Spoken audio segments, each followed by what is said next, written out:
The reason motherhood is so emotional is because a lot of the kids' behaviors and the situations that they find themselves in and stuff that happens in family life, you make about you. And when you make everything about you, subconsciously, it is super stressful. You're triggered to high heaven. Let's dig into this. Hi, welcome back to my channel. I hadn't seen you in a while. My name is Rachel Norman. I'm the author of If Mama Ain't Happy, Why Minding Healthy Boundaries is Good for the Whole Family, of Precious in His Sight, a devotional that's coming out in a month. I have founded Life School at Home, which is a community of over 500 moms where we're equipping our kids mentally, emotionally, with critical thinking, with life skills to succeed in life. I have a blog with over, it's been live 10 years, over maybe 700 articles on sleep, creating routines for your family, discipline, self-care. I have a lot of freebies that have been downloaded by hundreds of thousands of moms designed to help you have a peaceful life. And I'm the founder of the program Nurture and Play, where I teach moms 30-minute once a week playtime strategy to help their kids work through their issues and deal with everything that's going on. I am all about strong families. So that's why today we're going to talk about something that feels like it weakens family life, and that's when mama's triggered to high heaven. So the number one reason that moms are really triggered a lot is they make everything about them.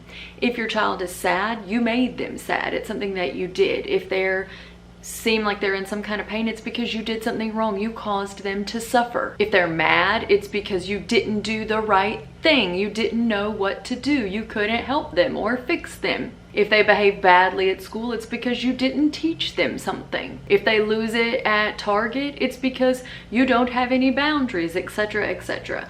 Moms right now, because I think society has such an emphasis on mental and emotional health, and that's good, blah, blah, blah, blah, blah, don't splice me and dice me and act like I think it, whatever. But what it has meant that moms are so focused on the moment-to-moment emotions of their children, and anytime their child doesn't seem happy, it's like, okay, that's it. They're probably going to cut me off later. The family life is totally downhill. I did something totally wrong. My child is suffering. I caused them to suffer. I will get better. I will get better. This is highly triggering because it means everything your child does, you flip around and make it about you. Of course you don't think this is fun. I know you don't do it on purpose. It's just what's going on with moms right now. And moms are living in trigger town and they don't know how to get out. So keep watch of this as you go on. Watch and think, I am making this about me. Is this about me? Did I do this? Something to think about. The second kind of reason moms are really triggered is you don't really know where you end and your child begins, or vice versa. So it's like you're projecting your own adult emotions onto them. So it's like, this is what's for dinner, okay. And then your child hates it or cries or screams or throws down or yells or says it's horrible or whatever. And you're projecting onto them. From childhood, your parents never cared what you thought. They didn't care what you thought. You didn't get to choose anything. And so now it's like, you're right. I should not make you eat healthy stuff. Your instinct, your gut instinct that tells you that Fruit Loops are a good dinner. Who am I to go against that? All joking aside, we project onto them. We might have had traumatic experiences, and as children we vowed we're never going to repeat that, we're never going to do that, we're never going to put our kids through that. So now as an adult, it's like that overlay, that child part of our brain took over. Nope, it is bad to be unhappy, and my kids are not going to be unhappy on my watch. We overlay that over our brain, our mom brain, and then anytime our kid doesn't like something that we do, we project suffering on them. Well, I guess they're suffering. They're sad. It was my fault. If I was good, they wouldn't be sad. You see the tangle. I think this is probably called enmeshment on some level. I think that's the word people are using these days. But essentially, we're projecting our adult emotions on them, whereas kids were born expecting grown-ups to be grown-ups, expecting to be loved, taken care of, nurtured, and directed. The kids wait for direction. It's only when you don't give it to them that they begin to self-direct.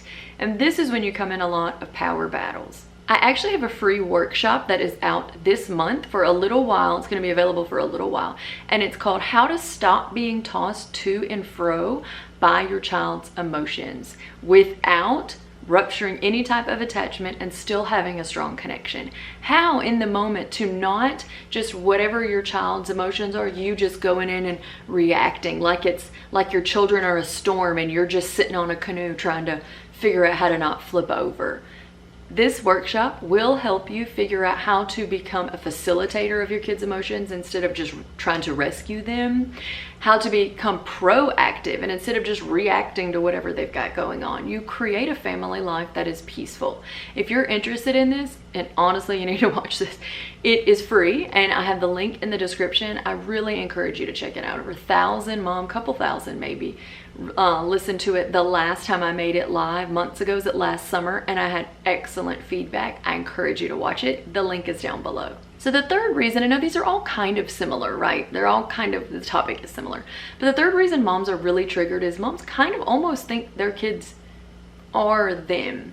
It's like they carry our DNA, we love them, we made them, we feed them, but like they aren't us. They have our, DNA, they have our genetics, some of them have our temperament, they can have our eyes or our noses, but they are separate to us. And what happens when we begin to think our children are us, whatever is going on with them triggers the feelings in us. And so this is like a super unpopular hot take. You can argue with me in the comments, please, but it is my opinion because I used to think I was an empath, but really I had tons of trauma and unhealed pain. So anytime anybody else had something that triggered my trauma or unhealed pain, I was like, I feel your pain, I'm an empath. No, I made it about me and I felt my own pain. And as I went through and experienced a lot of healing of all that, I'm like totally not an empath anymore. So I say all that to say, when we have a lot of pain and trauma, or just anything, just have had a difficult life, childhood, or even if it wasn't that difficult, we've got things going on in our mind that we've decided, right? And if we think our kids are us, anything that happened reflects so strongly, it brings up the feelings in us. You might have a child that doesn't even care if they have a lot of friends. 1 or 2 friends is good enough for them. Maybe they're quiet, they're an introvert, but you were extroverted, popular. So your kid only having a couple of friends, you can be like, you can't do, like, it's gonna trigger the survival parts of you. You're gonna be left out. You're not gonna be popular. Like, it's gonna be horrible. You need friends. I'm gonna have this play date, and I'm gonna have this play date, and I'm gonna put you in that sport so that you have 10 built-in friends. You're thinking your kid is you, but they're not, right? So I just encourage you to think about this as you're going through life. Not overly think about it. We're not gonna navel gaze, but just if we think our kids are us, whatever happens to them is gonna feel like it's us, and we're just not gonna be able to remain calm. Now, we're never gonna get rid of the protective instinct, the part of us that wants to make everything great for our kids. Like, that's just being a mom. We love them. We want the best for them. But you can break away from thinking that they are you, because if you think that, you can't let them be them. Because there's going to be things about you and your child that are just fundamentally different because they're not you. And if you project yourself onto them, then you're in some ways going to stifle their growth.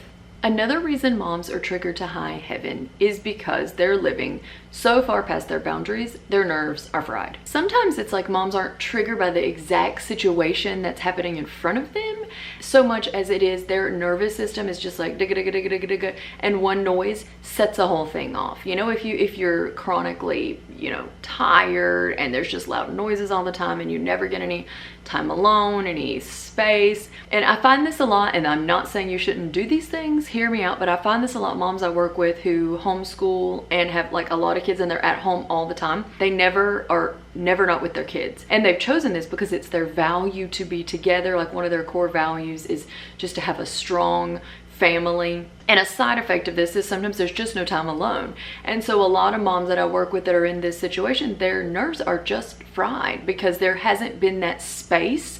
And the space might come as the kids get older and they need you less, but when there's no space, and depending on your personality and depending on the other stressors that you've had and what's going on in your life, you can just be so stressed that any little thing triggers you. And it isn't that it's triggering some deep-seated pain.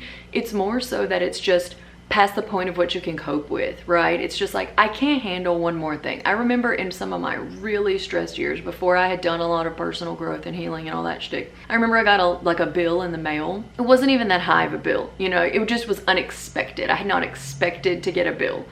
And I just cried. Like, it was like it was the end of the world. I cried. It was this big shtick, and I was like, what's going on? I was like, my nerves couldn't handle one more thing I had to organize, one more thing I had to figure out if it was in the book. It was like, I'm just going off the deep. I'm just straight off the deep end. And of course I would, because I was already at max capacity. I was way up here. And then one more thing, it was the straw that broke the camel's back, or as they say in Italian, I don't actually remember the Italian words, but the phrase in Italian is the drop that overflowed the bowl. So sometimes we're living in trigger land because our bowl is literally overflowing like a waterfall, and more just keeps coming in it. And this nerves frying leads me into the last point I have in this video about why we're so triggered. And that's because we're in constant self-defense mode because we're living way outside of our boundaries. So when we talk about boundaries, a lot of people think rules I make for others and whatever, that can happen. But that's not the way I feel about boundaries. And I wrote a book about them called If Mama Ain't Happy, Why Minding Your Boundaries is Good for Everybody.